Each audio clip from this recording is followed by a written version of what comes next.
Dark web users of Reddit, was there ever a point in your use that you felt you were genuinely in danger? What happened? One time I got twice the amount of drugs that I actually ordered, was paranoid for about 2 hours and then I just got really high and it was fine.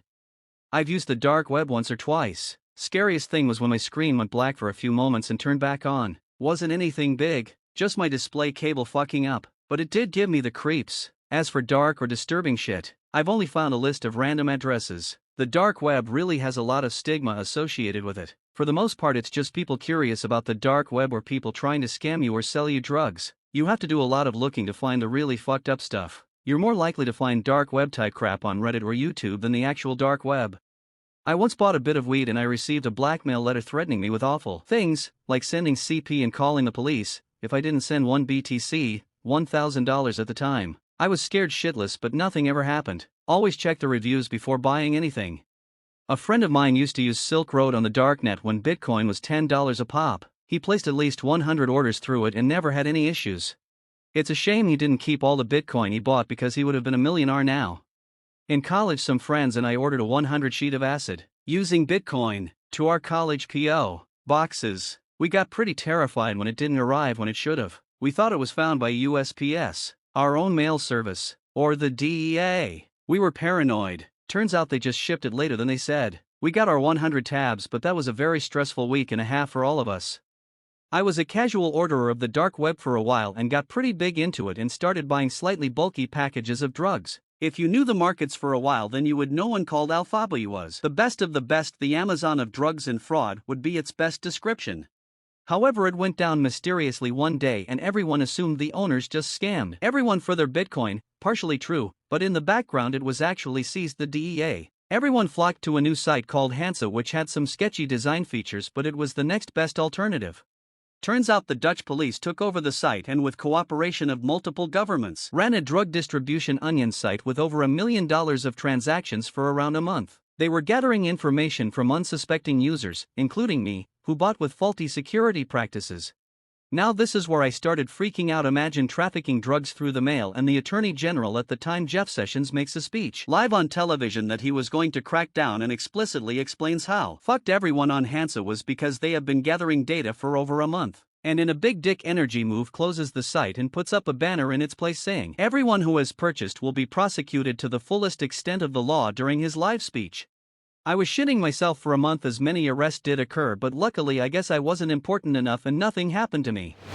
Be safe, boys and girls. Don't give out your information or communicate with others. And if you plan on purchasing anything, use a secure Linux OS like Tails. Use private keys. Connect to a public Wi-Fi spot, not your house. Encrypt all messages. Use multi-signature markets so your chances of losing your Bitcoin lessens. Escrow preferably. Never send your Bitcoins from a wallet attached to you directly to the seller. Tumble your coins first, and when the package arrives, don't open it for a few days. A friend of mine gave me all this info and told me I should help you guys out. There's Hitman, human trafficking and snuff films and such, but a vast majority of these sites are scams asking you to send them Bitcoin. A small portion of users on the dark web would be there for this sort of stuff. However, buying drugs online is quite popular and widespread. Single vendors can have $500,000 plus in lifetime sales. You use PGP to encrypt your address so only the seller of the drugs has access to your private info. If your package is seized, you'll have no proof you ordered it unless they seize your computer and you have that information stored on it. You can use Tails/USB to avoid this. Even if your packages get seized, you'll often get a love letter saying what they seized and there is no follow-up after that.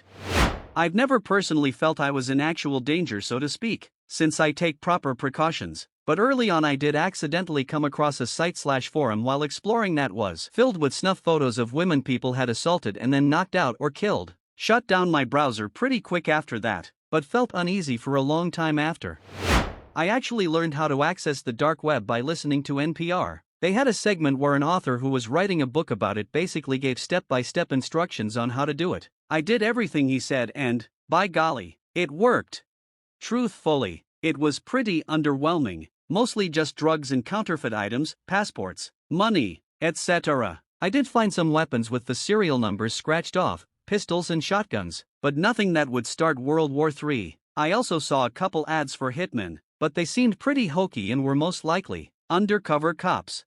I never felt in danger. But I have never gone back because there's nothing I really want from there. No government agents have kicked down my door, either. I own a fairly rare car that had a rare error code. I looked it up on Google and there was only one other person on the carmakers forum that had the same error. And this guy took months and months going back and forth between car shops and the forum thread to try to get the issue fixed. Everyone on the forum was pitching in to try to help him. So I kept going through this long forum thread to try to figure out if he ever fixed it. And suddenly there's no more replies from the guy. Everyone was scratching their heads for a while. We thought he had maybe gotten the issue fixed and didn't bother to update us on it. Then one day, a news article popped up about a really rich guy who died in a Thai jail cell. And then we connected the two stories and they matched up. The same make and model of the car in the news article matched up with his car, and they were both claiming to be in Thailand at the time. So what happened was that same guy who was still talking on the forums got raided by the Thai police around the same time he stopped replying to the forum. Turns out that he was running one of the biggest dark web marketplaces where drugs were being sold and exchanged. It had something like $1 million in revenue per day and he was hiding out in Thailand while living in luxury. They found him dead in his jail cell a few days later. They claim he died of suicide.